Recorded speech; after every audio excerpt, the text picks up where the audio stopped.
desa terpencil di Lebak, Banten.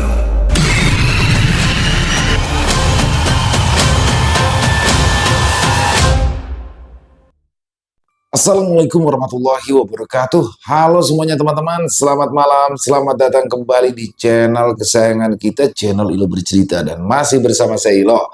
Dimanapun teman-teman berada, semoga teman-teman selalu dalam keadaan sehat walafiat, tanpa kekurangan satu apapun, dan dimurahkan rizkinya. Amin amin ya rabbal alamin. Doa terbaik untuk teman-teman semua ya. Dan pada kesempatan yang baik ini saya akan membawakan satu kisah dari Bang Aldi, penulis asal kota Bogor. Udah lama juga ya Bang Aldi nggak ngirim kisah, tapi alhamdulillah. Dan kisahnya malam hari ini akan menceritakan sebuah desa di daerah Lebak, Banten. Wah, desa ini desa yang cukup terpencil teman-teman, dan sepi bagaikan kampung mati karena di masa lalunya ada sebuah kejadian yang mengakibatkan warga kampungnya perlahan-lahan meninggalkan desa tersebut. Apa sih kejadian mengerikan tersebut? Oke, sebelum kita masuk ke dalam kisahnya, buat teman-teman yang mungkin belum subscribe channel Ilo Bercerita, yuk bisa diklik dulu tombol subscribe-nya. Jangan lupa lonceng notifikasinya juga dinyalakan agar teman-teman selalu mendapatkan notifikasi dari konten-konten yang akan kami upload selanjutnya. Dan untuk channel Ilo Bercerita kami upload setiap hari teman-teman ya, setiap malam jam 9 malam waktu Indonesia bagian Barat. Gak pakai berlama-lama lagi, pasti udah gak sabaran kan untuk masuk ke dalam kisahnya. Kita langsung saja masuk ke dalam kisahnya, kita berangkat ke Lebak, Banten. Bahana gelak tawa terdengar dari salah satu rumah sederhana yang berada tidak jauh dari rel kereta api. Hanyalah sebuah bangunan 2 lantai dengan luas tanah kurang dari 100 meter persegi beratapkan asbes yang di saat siang akan menganugerahi para penghuninya dengan hawa panas. Dindingnya pun belum diplester, apalagi diaci. Alhasil tiap kali kereta melintas, kerap merontokkan semen yang menempel seala kadarnya saja. Itu sebabnya si penghuni rumah sering membersihkan serpian semen yang rontok agar tidak mengotori lantai. Adalah Warkom, si pemilik rumah sederhana itu. Ia tinggal bersama keluarganya, ditambah dengan seorang pria sepuh yang merupakan bapaknya sendiri, Kong Asmat. Enggan membiarkan Kong Asmat hidup seorang diri, Warkom pun berinisiatif untuk mengajaknya tinggal bersama. Sedangkan rumah Kong Asmat di desa dikontrakan agar tidak rusak akibat tak terawat. Kong Asmat memang terlalu sepuh dan juga rapuh untuk hidup sendirian. Sang istri sudah lama meninggal dunia akibat sakit keras. Awalnya, Kong Asmat menolak untuk tinggal bersama keluarga Warkom. Namun akhirnya, ia melunak setelah dibujuk oleh kedua cucunya. Kong Asmat adalah pribadi yang gemar bercanda. Selain melinting kretek, ia juga kerap mendongengi masa lalunya di kampung kepada kedua cucunya, Diki dan Fatima. Setiap cerita selalu dibumbui hal mistis, dan itulah yang membuat Diki maupun Fatima tertarik menyimak. Namun, karena Kong Asmat suka melontarkan banyolan, alhasil kedua cucunya itu sering menganggap cerita sang kakek hanyalah karangan semata. Malam itu, seperti biasa, Kong Asmat memanggil Diki dan Fatima untuk berkumpul di ruang tengah. Mereka sudah tahu apa yang akan dilakukan sang kakek, ya apalagi kalau bukan mengisahkan masa lalunya di kampung. Sementara itu, Warkom dan Minah istrinya masih bergelut dengan laba hasil berdagang seharian. Sepasang suami istri itu harus mengatur pendapatan yang didapat agar usahanya bisa terus berkesinambungan. Kong, malam ini mau dongengin kita apa nih? Tanya Diki seraya tersenyum. Apa ya? Saut Kong Asmat sambil berpikir. genderuwo pohon sawo udah. Terus kuntilanak di makam desa juga udah. Tinggal tuyul sama pocong doang yang belum nih. Celetuk Fatima. Nah, itu dia. Engkong hampir aja lupa. Untung si Neng ngingetin, sambar Kong Asmat, Diki dan Fatima segera merapatkan posisi duduk. Tidak lupa, mereka membawa nasi aking sebagai kudapan sambil menikmati cerita dari Kong Asmat. Pria tua itu pun mengambil nafas panjang sebelum ia mulai berkisah. Dulu, di dekat kampung tempat engkong tinggal, ada desa namanya Cisadah Tonggoh. Nah, desa itu punya hasil kebun yang jauh lebih berlimpah daripada desa lain. Hampir semua penduduknya bisa dikatakan sejahtera. Jalan desa juga bisa mulus karena andil dari warga kampung tersebut. Tapi sayang, keadaan berbalik setelah kematian Rohadi. Rohadi? Rohadi siapa, Kong? Tanya Fatima penasaran. Rohadi adalah salah satu warga Cisadah Tonggoh yang dari muda sudah mempelajari ilmu hitam. Dia lebih memilih jadi dukun ketimbang bertani atau beternak. Jelas Kong Asmat. Oh, jadi Rohadi itu suka ngirimin santet sama teluk orang-orang ya, Kong? Kembali Fatima bertanya dengan polos. Benar, tapi yang dia santet bukan warga setempat, tapi warga luar. Bisa dibilang dia mah gak pernah nyelakain orang-orang Cisadah Tonggoh. Fatima melongo. Meski demikian, ia tampak manggut-manggut menyimak cerita dari sang kakek. Di sampingnya, Diki hanya tersenyum simpul saja. Punya kakek yang hobi bercanda membuat Diki jadi skeptis dengan segala cerita yang disuguhkan. 20 tahun yang lalu, Rohadi ditemukan meninggal dunia di gubuk yang ada di tengah hutan.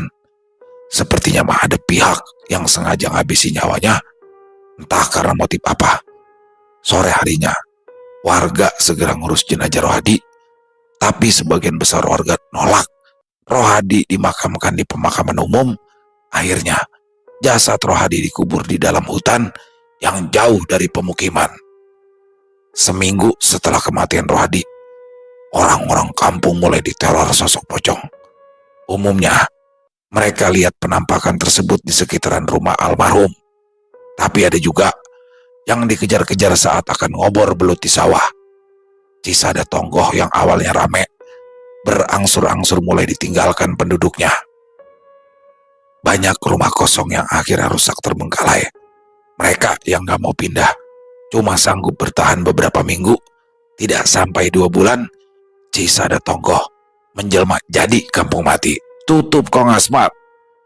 Kong tahu di Cisadah Tonggoh ada teror pocong. Emangnya Kong udah pernah lihat sendiri? Kini gantian Diki yang bertanya. Ya belum. Kong Asmat terkekeh. Kirain mah Kong pernah lihat langsung pocongnya. Protes Diki dengan wajah merengut. Ya rumah Engkong kan di Cisadah Lebak. Sudah beda wilayah. Lagi pula mah gak bakalan pocong Rohadi masuk wilayah Singkong. Balas Kong Asmat percaya diri. Pasti karena jaraknya kejauhan ya, Kong? Celetuk Fatima. Bukan. Tapi pocongnya takut kain kapannya kotor kecipratan lumpur.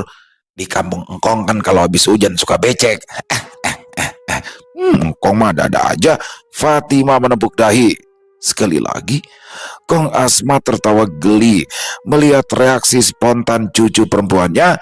Hanya Diki saja yang menanggapinya dengan santai. Udah, Engkong mau nonton Liga Dangdut dulu di rumah Pak RT. Ceritanya disambung besok lagi ya, kata Kong Asmat, kemudian berdiri lalu beranjak meninggalkan ruang tengah. Begitu Kong Asmat menghilang dari pandangan, meledaklah tawa Diki. Sedari tadi, ia tak kuasa menahan hasrat untuk tergelak. Menurutnya, Fatima terlalu lugu tiap kali menyimak cerita sang kakek. Padahal, bisa saja apa yang diceritakan Kong Asmat itu hanyalah isapan jempol belaka alias belum tentu kebenarannya. Sedih banget dengerin ceritanya. Udah tahu Kong mah aki-aki gede wadul. Ujar Diki meledek adiknya. Tapi emangnya bener ya kalau ada pocong di kampung itu? Fatima masih juga penasaran. Yang mana aku tahu, ke kampung aja belum pernah, balas Diki. Dah, aku mau bantu ibu ngulek bumbu kacang dulu. Pintunya jangan kunci, takut jam 10 engkau pulang. Pungkasnya, Fatima mengangguk dan membiarkan kakak kandungnya pergi meninggalkan ruang tengah. Gadis itu terdiam sejenak, membayangkan betapa mencekamnya suasana Cisadane Tonggo pasca ditinggalkan para penghuninya. Tapi itu hanya sebatas imajinasi, sebab ia sendiri tidak pernah tahu Cisadane Tonggo seperti apa tampilannya. 3 minggu kemudian, masa kontrak rumah Kong Asmat di Cisadane Lebak pun habis. Warkop mendapat kabar jika pihak yang mengontrak tidak berniat memperpanjang masa kontraknya. Mereka menitipkan kunci rumah pada Abah Jejen, tetangga Kong Asmat. Namun kabarnya, sudah ada calon penyewa lagi yang akan mengisi rumah tersebut. Kata Abah Jejen, si penyewa berikutnya merupakan sepasang suami istri yang berprofesi sebagai guru SMP. Kebetulan, saat itu Warkom tidak bisa pergi keluar kota sebab orderan sedang banyak-banyaknya. Kalaupun memaksa pergi, itu artinya Mina bakal kewalahan melayani pelanggan seorang diri. Tentu saja Warkom tidak akan meninggalkan sang istri berjuang sendirian di kedai gado-gadonya. Diki, sini sebentar nak, panggil Warkom. Ya pak, balas Diki dari dalam kamarnya. Diki beranjak dari ranjang sembari meletakkan handphone miliknya di atas bantal. Mahasiswa tingkat 3 itu lantas berbelok ke kiri ke arah ruang tamu. Duduk sini nak. Warkom mempersilahkan Diki duduk di sebelahnya. Ada apa ya pak? Mau nyuruh ke pasar ya buat beli bahan gado-gado lagi? Tanya Diki. Bukan, sangga Warkom. Nih, buat ongkos ke Cisadane Lebak. Besok pagi kamu aja yang berangkat ke sana. Imbunya sambil menyerahkan beberapa lembar uang 50 ribuan. Loh, kok Diki sih? Kan biasanya bapak sama ibu yang berangkat. Diki keheranan mendengar perintah tersebut. Bapak sama ibu lagi ada pesanan gado-gado buat acara sunatan anak Cetina. Yang punya hajat minta dibikinin 60 porsi. Ya ibu kamu gak mungkin bisa handle sekalipun dibantu sama Fatimah. Jelas Warkom. Nah nanti kalau udah sampai sana istirahat dulu aja. Paginya tolong bersih-bersih halaman depan rumah. Takutnya rumputnya udah panjang. Sekalian rapiin juga bagian dalam rumah. Soalnya minggu depan mau ada yang ngisi. Wajah Diki berubah drastis. Seperti enggan melaksanakan perintah bapaknya. Ia tidak biasa pergi sendirian. Terlebih jarak ke Cisadane Lebak bisa memakan waktu sampai 4 jam perjalanan. Warkom bisa membaca perubahan air muka anak laki-lakinya. Sambil tersenyum, ia pun mencoba memberi pengertian. Kalau lagi gak ada pesanan mah, bapak udah berangkat dari tadi siang. Kamu jadi anak laki-laki harus bisa diandelin, harus lebih prihatin. Lagi pula kalau ongkosnya Anda sisakan, bisa buat jajan kamu juga. Diki menundukkan wajah. Kali ini ia tak berani membantah. Justru ia merasa malu pada diri sendiri sebab sudah menolak perintah sang bapak. Ya udah pak, kalau gitu besok siang Diki berangkat ke rumah engkong. Akhirnya Diki menyanggupi permintaan tadi. Nah, sisa uang kontrakan ada sama Abah Jejen. Nanti kamu minta aja, sekalian ambil kunci rumah. Warkom mengakhiri percakapan. Warkom lantas kembali ke dapur membantu istrinya mempersiapkan bahan-bahan untuk dagang esok pagi. Diki terdiam, hatinya berontak, tapi mulutnya tak kuasa menolak. Ia memang anak sulung yang sudah seharusnya berpikir lebih bijak. Namun kadang seseorang terlalu asyik dengan dunianya sendiri sehingga tidak peduli dengan keadaan sekitar. Gemuruh kereta listrik memecah keheningan malam yang tenang. Tanah bergetar, demikian juga dengan tembok-tembok rumah yang ada di dekatnya. Lantai ruang tengah kembali kejatuhan semen yang rontok akibat getaran tadi. Tibalah hari yang ditentukan. Warkom tampak membojeki Diki dengan motor bebek usangnya menuju terminal. Diki tidak terlalu banyak bicara, sekalipun bapaknya mencoba mencairkan kebekuan. Warkom paham jika anaknya belum terbiasa ke Cisada Lebak sendirian, tapi tidak ada opsi lagi. Bagaimanapun juga, rumah Kong Asmat harus dibenahi sebelum diisi orang lain. Babetin rumput nggak sampai seharian kok. Bersihin rumah juga paling cuma sejam. Kalau udah selesai, kamu kan bisa langsung pulang. Ya atau kalau masih betah mah juga nggak apa-apa. Kan di sana ada Abah Jejen, kata Warkom. Nah, udah sampai. Bapak turunin kamu di sini aja ya. Kalau ke dalam nanti kena bayar parkir. Sambungnya lagi, tepat di depan terminal bus. Diki langsung turun dari jok motor. Setelah melepaskan helm, ia lantas mencium tangan bapaknya dengan suara datar. Diki berpamitan. Hati-hati di jalan ya nak. Jangan lupa baca doa, pesan Warkom pada anaknya. Beberapa saat kemudian, Warkom melepas Diki dengan senyum dan lambaian tangan. Diki membalas lambaian tadi dengan ekspresi dingin, hatinya gelisah. Dia khawatir setibanya di sana akan kesulitan mendapat sinyal seluler, dan jika hal itu terjadi, tentunya Diki harus melewati malam yang dingin tanpa games atau tontonan. Singkat cerita, pemuda itu sudah menempati salah satu kursi. Mesin bus meraung pelan. Pertanda sesaat lagi transportasi umum tersebut akan meninggalkan peron. Diki mencoba menetralisir kecemasan yang bergelora di dadanya sambil mendengarkan musik. 4 jam di atas bus sangat membosankan, sehingga menikmati musik dinilai bisa membuatnya rileks. Diki memejamkan mata. Di antara suara mesin yang menderu, bus melaju di jalan tol dalam kecepatan sedang. Singkat kata, bus tersebut telah sampai di terminal tujuan tepat pukul 11 siang. Sesuai arahan dari bapaknya, Diki pun langsung melanjutkan perjalanan ke Cisada Lebak menggunakan kendaraan umum. Sudah hampir 10 tahun, terakhir kali dirinya mengunjungi tempat tersebut. Pesatnya pembangunan membuatnya sedikit pangling. Barisan pohon mahoni yang dulu menghiasi sisi jalan kini berubah menjadi jalur khusus pedestrian. Tak ada lagi nuansa asri tersisa hingga ke perbatasan kota. Pukul setengah 12, Diki akhirnya sampai di desa Cisada Lebak. Meski udaranya tidak sesejuk dulu, setidaknya pepohonan, sawah dan ladang di tempat itu masih terjaga. Di tempat lain, hutan-hutan yang ada di lereng bukit sudah disulap menjadi perkebunan sawit. Rimbun berganti gersang, hanya tinggal menanti bencana besar datang. Sampai detik ini, warga di kaki bukit sama sekali belum mendapat kompensasi dari para cukong sawit.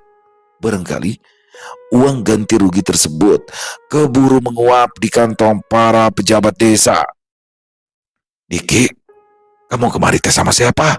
Kata Abah Jejen begitu melihat Diki memasuki pekarangan rumahnya. Sendirian bah, balas Diki memburu punggung tangan lansia tersebut. Bapak sama ibu kamu kemana? Lalu gimana kabar Kang Asmat? Tanya Abah Jejen lagi. Bapak sama ibu lagi ada banyak pesanan buat acara besok. Ada hajatan di dekat rumah. Kalau engkong kabarnya baik. Abah sendiri gimana kabarnya?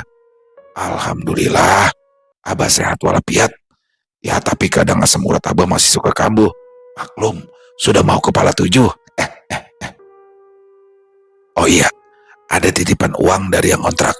Kamu duduk dulu ya. Abah mau ke dalam sekalian ambil kunci rumah. Pungkas Abah Jejen seraya bergegas masuk ke dalam rumah. Sambil menunggu Abah Jejen kembali, Diki meluangkan waktu untuk melongok sejenak ke pekarangan rumah Kong Asmat. Dia merasa lega, sebab rumput di halaman depan masih tertata rapi. Sepertinya orang yang sebelumnya mengisi rumah tersebut cukup bersih dan peduli terhadap kebersihan lingkungan. Dengan demikian, ia cuma tinggal membersihkan beranda juga bagian dalam rumah saja. Nah, Ini uang sama kuncinya. Abah Jejen muncul dari dalam ruangan sambil menyerahkan kunci beserta uang kontrakan. Ngomong-ngomong, kamu di sini sampai kapan? Lanjutnya lagi. Belum tahu bah. Paling lusa juga udah pulang. Ya habis kalau kelamaan juga mau ngapain? TV nggak ada, sinyal juga susah. Buru-buru amat. Kalau emang mau sama nonton TV aja di sini, nggak usah sungkan. Kakek kamu kan warga sini juga. Iya bah siap. Kalau gitu saya pamit dulu ya. Mau nyapuin halaman sama bersih-bersih rumah. Biar nanti sore udah bisa gelar tikar deh buat tidur. Diki menutup percakapan sambil mencium tangan Abah Jejen. Abah Jejen menemani Diki sampai ke pintu pagar. Rumah Kong Asmat hanya terpaut 2 rumah saja dari kediaman Abah Jejen. Setelah membalas salam diucapkan Diki, Abah Jejen segera masuk ke dalam rumahnya. Sebuah rumah berdinding putih kusam tampak menyambut kehadiran Diki. Di rumah itulah Kong Asmat berbagi suka duka dalam mengarungi bahtera rumah tangga bersama mendiang istrinya, Nyai Amrah. Dulu, tiap kali liburan sekolah tiba, Warkom selalu mengajak Diki dan Fatima berkunjung ke tempat tadi. Pekarangan rumah yang dipenuhi asoka dan bougainville tetap melekat dalam ingatan kedua cucu Kong Asmat. Kini, tanaman bunga tersebut telah mati semenjak ditinggal orang tua tersebut. Akhirnya kelar juga, kata Diki sembari menghalau peluh agar tidak jatuh mengenai sisi matanya. Dia langsung merebahkan diri di atas lantai yang dingin. Nafasnya naik turun lantaran baru saja menuntaskan tugasnya seorang diri. Seluruh ruangan sudah disapu dan dipel. Sekarang, Diki bisa menghabiskan sore hari dengan bermalas-malasan. Perutnya mulai keroncongan. Ia hampir saja lupa kalau hari ini baru sekali makan.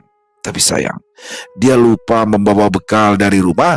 Tampaknya Diki harus menunda jam istirahat atau cacing-cacing di dalam perutnya terus meronta. 5 menit kemudian, Diki keluar rumah hanya dengan tas lempang yang terkait di leher. Setelah memastikan pintu pagar tergembok dengan baik, pemuda itu beranjak pergi. Belum tahu saat itu dirinya hendak pergi kemana, namun yang dituju sudah pasti warung nasi atau setidaknya warung bakso. Setauku dulu di kampung sebelah ada warung nasi murah. Mudah-mudahan warungnya masih ada. Soalnya aku lagi ngiler nih sama jengkol baladonya, ucap Diki dalam hati. Diki akhirnya menjatuhkan pilihan pada warung nasi yang dulu pernah dikunjungi di desa sebelah. Ia cukup percaya diri meski hanya membawa 50.000 saja. Bagi Diki, harga makanan di kampung tersebut masih terjangkau kalangan bawah meski harga kebutuhan pokok yang naik seakan lupa turun lagi. Jalanan setapak di antara persawahan ia lalui dengan senang hati. Tak butuh waktu lama, Diki pun telah tiba di tempat yang ia ketahui sebagai warung nasi. Namun, kekecewaan sontak dirasakannya manakala seorang warga mengatakan jika warung nasi itu telah tutup 5 tahun yang lalu. Ibu yang punya warung mah udah meninggal. Anak-anaknya nggak ada yang mau lanjutin usahanya. Jelas warga yang ditemui Diki di depan bangunan bekas warung nasi. Kalau Akang mau cari tukang makanan mah, jalan aja terus ke atas sana. Sekitar setengah kilo lagi ada warung kecil yang jualan nasi uduk. Tapi ya gimana ya? Ya sama aja, warungnya kadang suka tutup, sambung orang itu lagi. Kalau gitu saya coba ke sana deh. Mudah-mudahan buka ya warungnya. Terima kasih sebelumnya, balas Diki ramah. Tapi kalau bisa mah jangan terlalu lama di sana. Kalau bisa mah sebelum maghrib, udah harus balik. Bukannya apa-apa, di sana mah sepi, belum ada penerangan. Orang tadi mengakhiri kalimat yang dengan segera dibalas anggukan oleh Diki. Setelah berpamitan, Diki pun melanjutkan perjalanannya. 10 menit ia lalui dengan berjalan kaki melewati area persawahan hingga ke batas desa. Sebuah sungai dengan aliran air yang jernih membentang menjadi batas antara kedua desa. Dari kejauhan, Diki bisa melihat ada beberapa rumah yang tampak tak berpenghuni. Kebanyakan atapnya sudah ambrol akibat terlalu lama terbengkalai. Diki merasa heran sebab ia sama sekali tidak menemukan tanda-tanda pergerakan tanah ataupun bencana alam lainnya. Aneh, kenapa rumah-rumah kosong? Kalau kondisi tanah di sini normal, pikirnya. Diki terus berjalan di antara belasan rumah yang tak berpenghuni. Ia benar-benar merasa seperti berada di desa mati, hening. Denyut kehidupan seolah tak terdeteksi. Kesunyian itu membuat perasaan Diki jadi tidak nyaman. Tanpa disadari, bulu-bulu halus di tangannya telah berdiri dari sejak memasuki perkampungan ini. Kenapa perasaan jadi nggak enak ya? Guam Diki seraya melirik ke bagian dalam sebuah rumah. Apa balik arah aja kali ya? Kayaknya perkampungan ini memang sengaja ditinggalin deh. Rasa bimbang untuk terus melangkah lebih dalam muncul begitu saja. Meski demikian, Diki masih kerasan untuk mencari sampai dapat si pedagang nasi uduk. Pantang baginya pulang sebelum perut kenyang.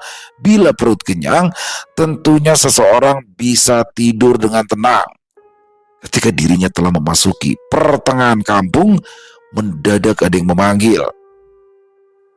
"Mau kemana, Jang?" Diki terperangah mendengar suara parau tersebut. Buru-buru ia menoleh ke sebelah kanan, ke arah sebuah rumah kayu beratap hijau. Seorang wanita parubaya tampak sedang duduk sendirian di teras rumah. Tepat di hadapannya ada meja kecil tempat ia meletakkan beberapa bungkus nasi uduk lengkap dengan perintilannya. Mata Diki berbinar. Akhirnya ia berhasil menemukan si pedagang nasi uduk. "Mau kemana, Jang?" tanya perempuan itu lagi. Saya lagi nyari yang jual makanan. Ibu yang dagang nasi uduk itu ya?" saut Diki. "Betul, kebetulan hari ini ibu sedang dagang." "Mau beli berapa bungkus?" lanjut si ibu. "Sepiring aja buat makan di sini. Sekalian mau pesen 2 bungkus lagi buat makan nanti malam," jawab Diki. Si ibu mengangguk, lalu mulai melayani. Aroma salam sereh menyeruak. Begitu nasi uduk diaduk, Diki berulang kali menelan liur lantaran tak kuasa menahan lapar. Sepotong tempe goreng tepung, tumisan buncis, bawang goreng, irisan telur dadar dan cabai merah jadi pelengkap menu tersebut. Buru-buru, Diki meraih piring berisi nasi uduk dari tangan si ibu. Setelah mendaratkan bokongnya di kursi kayu, pemuda itu menyantap nasi uduk dengan lahap. "Asli mana, Jang?" Si ibu pedagang nasi uduk mulai membuka percakapan. "Oh, saya dari kota, tapi kalau kakek saya mah asli sini. Rumah kakek saya ada di Lebak," jawab Diki. "Oh, Cisada Lebak. Ya bu, benar. Kalau ibu warga asli sini ya?" Kini giliran Diki yang melempar pertanyaan. Si ibu hanya mengangguk, sementara tangannya masih sibuk membuatkan pesanan nasi uduk untuk dibawa pulang Diki. 2 hingga teguk air minum kandas di kerongkongan. Tak lama kemudian, ia kembali bertanya, "Maaf bu, kalau boleh tahu, ini desa namanya apa ya bu? Terus kenapa di sini banyak rumah yang ditinggalkan sama penghuninya?" "Oh, desa ini namanya Cisada Tonggo. Kakek kamu pasti juga pernah ceritakan tentang desa ini," terang wanita itu. "Lalu, perihal desa ini ditinggalkan penghuninya, itu merupakan sebuah malapetaka berkepanjangan. Semuanya berawal dari salah seorang warga yang punya ilmu hitam. Ketika orang itu mati, arwahnya gentayangan, neror orang-orang kampung." Imbunya lagi. Diki nyaris saja tersedak begitu si ibu menyebutkan nama Cisanda Tonggo. Ya, dia tentu masih ingat betul nama desa tersebut.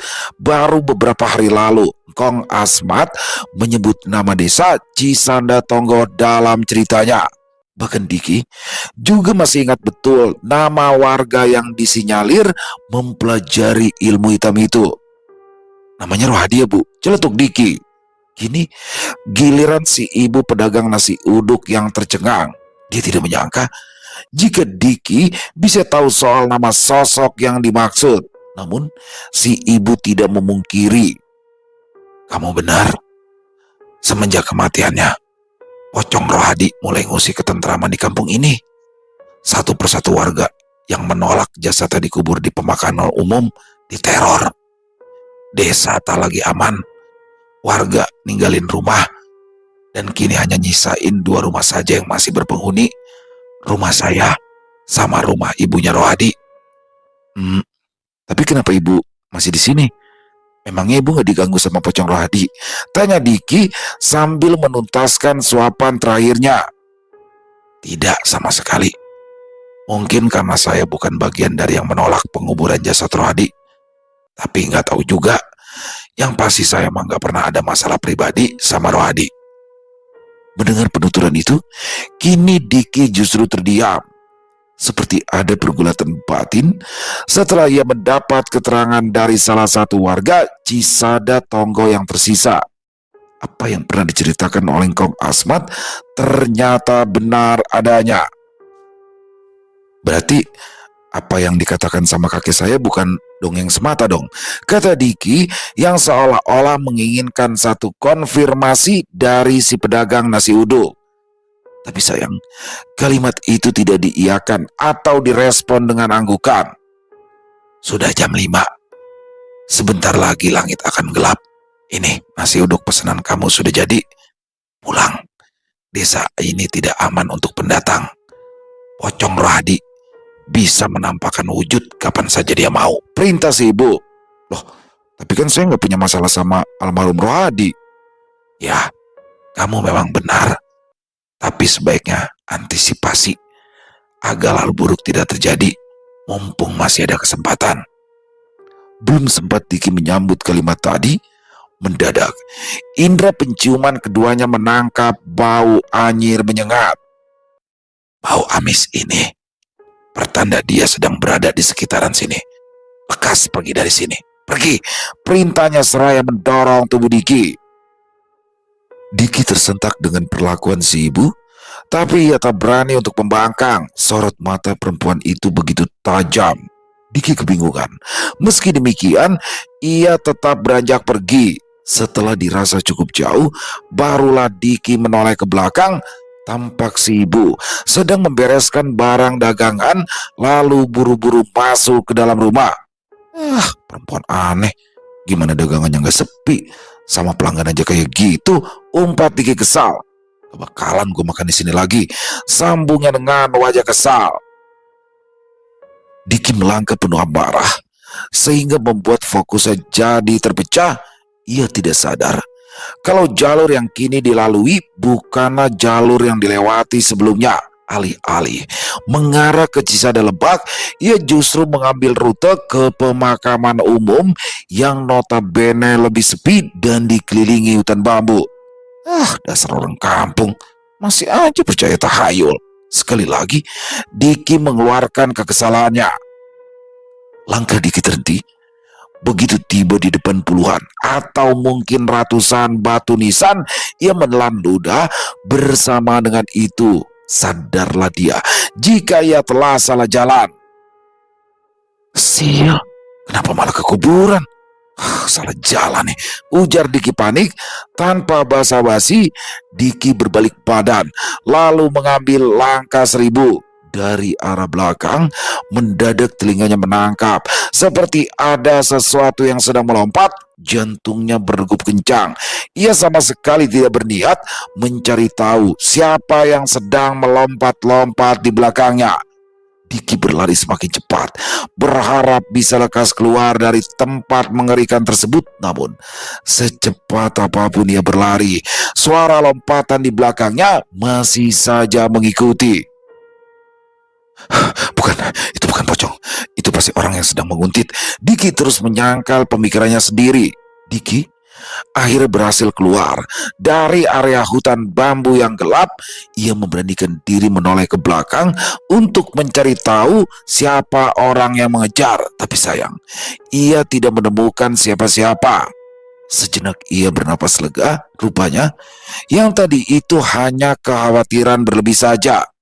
Tapi rasa lega itu tak berlangsung lama, sebab suara misterius tersebut kembali terdengar dari arah belakang. Malah kali ini suaranya sangat jelas tertangkap telinga. Diki memalingkan wajah ke sumber suara, namun hasilnya tetap nihil. Sial, nggak ada siapa-siapa. Tapi kenapa jadi merinding gini ya umpatnya? Bukan jawaban berupa kata-kata yang didapat, melainkan sesuatu yang membuat bulu kuduknya semakin meremang.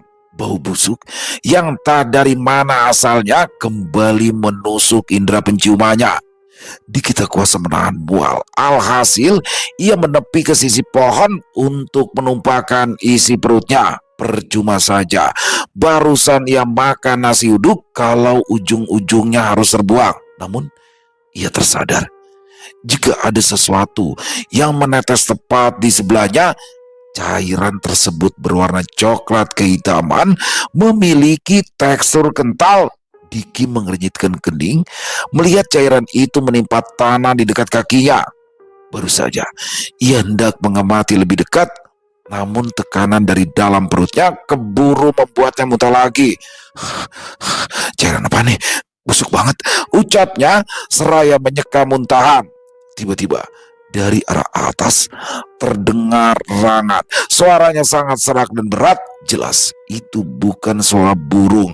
Dengan perasaan yang bercampur aduk, Diki mendongak perlahan ke sumber suara tadi. Sesosok makhluk terbungkus kain putih lusuh tengah melayang tepat di atas kepalanya. Kedua mata makhluk tadi tak henti-hentinya menatap tajam ke arah Diki. Dari lubang hidungnya mengalir darah, sementara dari sudut mulutnya menetes cairan coklat. Diki terkesima sekaligus tercengang melihat penampakan yang selama ini dianggapnya hanya ada di film-film horor saja. Wujud berbalut kafan dengan tali kuncung di bagian kepalanya yang melambai-lambai kini benar-benar memperlihatkan eksistensinya. Diki terhuyung, lalu ambruk ke tanah dengan tatapan yang masih tertuju ke sosok astral itu.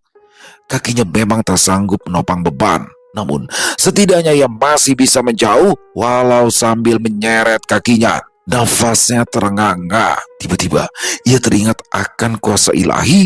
Sepotong doa terlontar dari bibirnya yang bergetar hebat. Satu asma suci yang jarang sekali diucapkan, kecuali di saat-saat kritis seperti ini. Sayang, sosok terbungkus kafan tersebut masih bergeming sambil terus melayang-layang di atas kepala.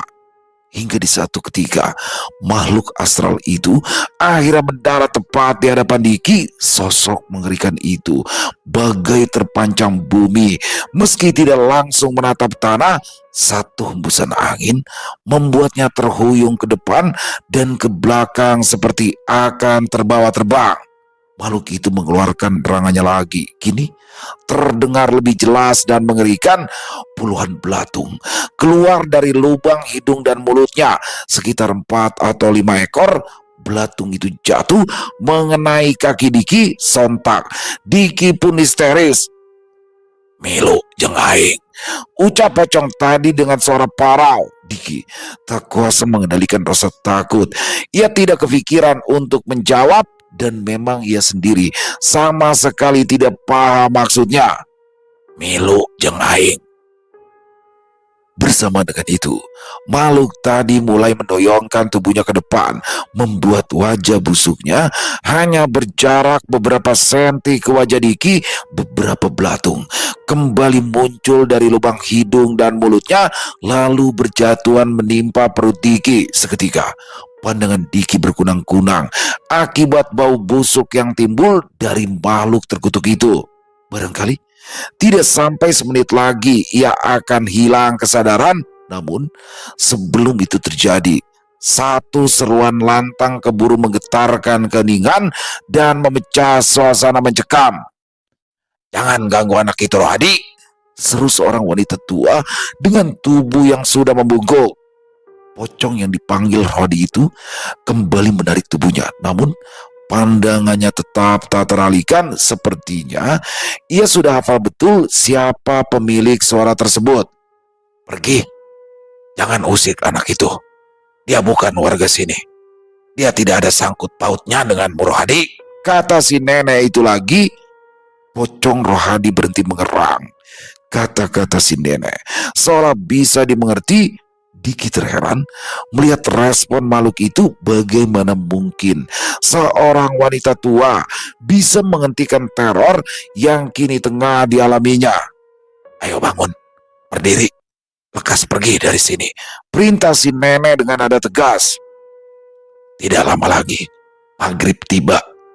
Saat itu gerbang dunia lain akan terbuka dan bisa jadi malapetaka buat kamu.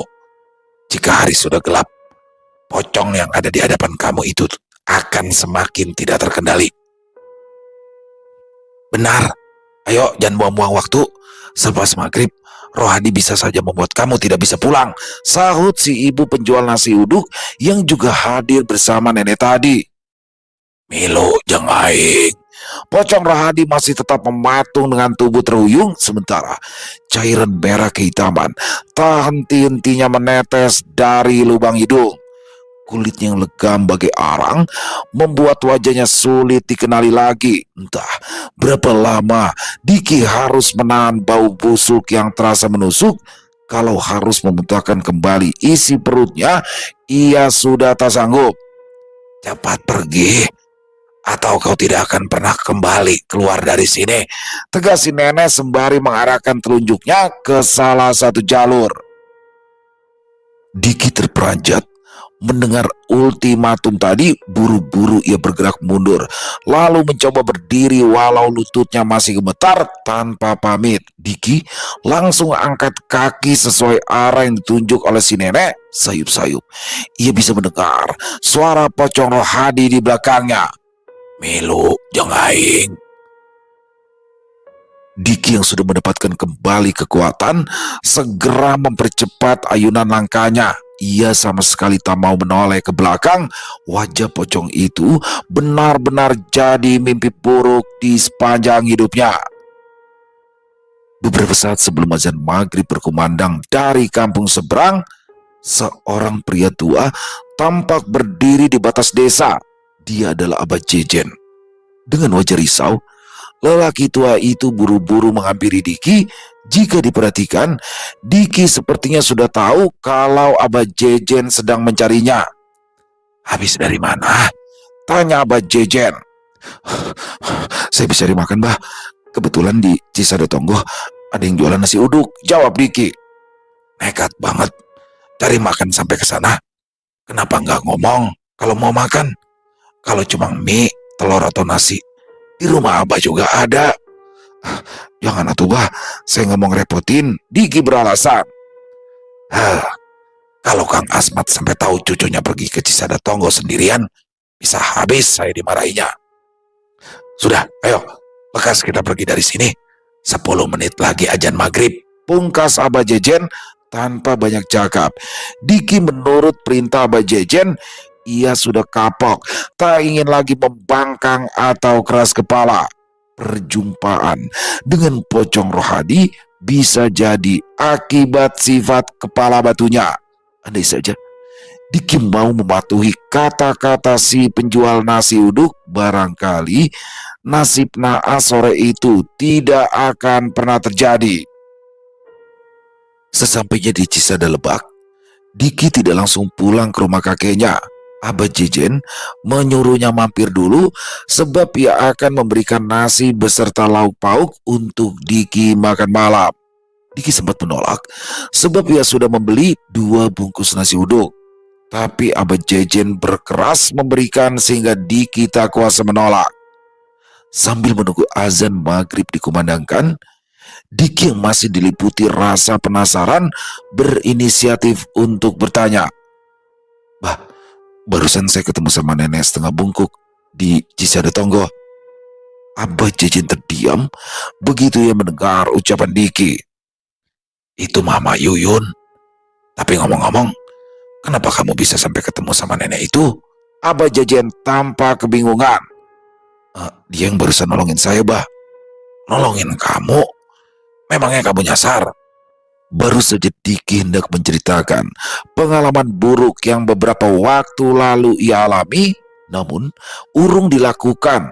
Ia tidak ingin wajah menakutkan pocong tersebut kembali terngiang-ngiang di kepalanya. Menceritakannya kembali niscaya hanya akan membuatnya makin tidak tenang. Agar Abah Jejen tidak terlalu curiga, Diki segera mengukir senyuman palsu. Bukan apa-apa, Bah. Si nenek itu yang ngasih tahu saya rumah si pedagang nasi uduk. Kalau nggak ada si nenek mah, barangkali sekarang saya masih di sana. Nggak mungkin. Mayuyun mah sangat tertutup, terutama sama orang luar. Apalagi ketika anaknya ditemukan meninggal misterius di tengah hutan. Sejak saat itu beliau jadi jarang terlihat dan menutup diri. Abah Jejen menampik pengakuan Diki. Beberapa hari setelah kematian anaknya Mayuyun, kampung itu sontak geger sama kemunculan pocong dengan wajah yang menyerupai anaknya Mayuyun. Semua warga diganggu sama pocong itu. Nah, akibatnya banyak warga yang memutuskan untuk pergi ninggalin desa itu. Kini dusun tersebut tidak ubahnya seperti kampung mati. Tunggu. Apa anak Mayuyun namanya Rohadi? Tanya Diki. Nah, itu kamu tahu. Kakek kamu pasti udah ceritakan. Iya, belum lama ini engkau nyeritain tentang apa yang terjadi di desa Cisada Tonggo. Itu sebabnya saya langsung nyambung pas tadi Abah singgung anaknya Mayuyun. Pokoknya seperti itulah kejadiannya. Abah bersyukur kamu tidak sampai diperlihatkan atau diganggu pocong Rohadi. Kamu beruntung.